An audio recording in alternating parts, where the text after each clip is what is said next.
اور ایک دوست نے سوال کیا کہ عزیزوں اور بزرگوں کی قبروں پر پھول رکھنے کے بارے میں. وہ لکھتے ہیں کہ میں تو ہمیشہ پھولوں کی جگہ دعاؤں کا گلدستہ ہی مرحومین کو پیش کرتا ہوں. اچھا، بڑے مبارک ہو، اچھی بات کرتے ہیں. لیکن یہ معلوم کرنا چاہتا ہوں کہ پھول رکھنے کی ممانعت کی وجہ اور حکمت کیا ہے. اول تو ان معنوں میں ممانعت تو کہیں مجھے نظر نہیں آئی کہ قبر پہ کبھی پھول نہ رکھو کسی کی، لیکن حکمت ہے کیونکہ رسول اللہ صلی اللہ علیہ وسلم کی قبر پہ کبھی پھول نہیں چڑھائے گئے.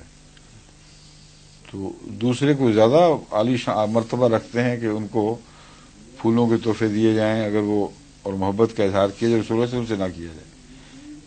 اور جو خلفات ہیں ان کی قبر پہ کبھی نہیں چڑھائے گئے. اس زمانے میں حضرت مسیح علیہ السلام کی قبر پہ کبھی پھول نہیں چڑھائے گئے، آپ کے خلفاء کی قبروں پہ کبھی پھول نہیں چڑھائے گئے. تو جو چیز ہمارے بزرگ یا جن کی ہم نے بیعتیں کی ہوں، جن کے پیچھے چلنے کے عہد کیے ہوں، ان کے ساتھ نہیں ہوئی، وہ اپنے ساتھ کیوں کرتے ہیں؟ اگر اسے اچھا سمجھتے ہیں تو پھر وہاں بھی کرتے.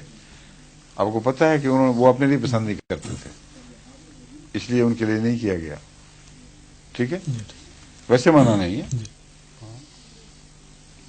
ظہور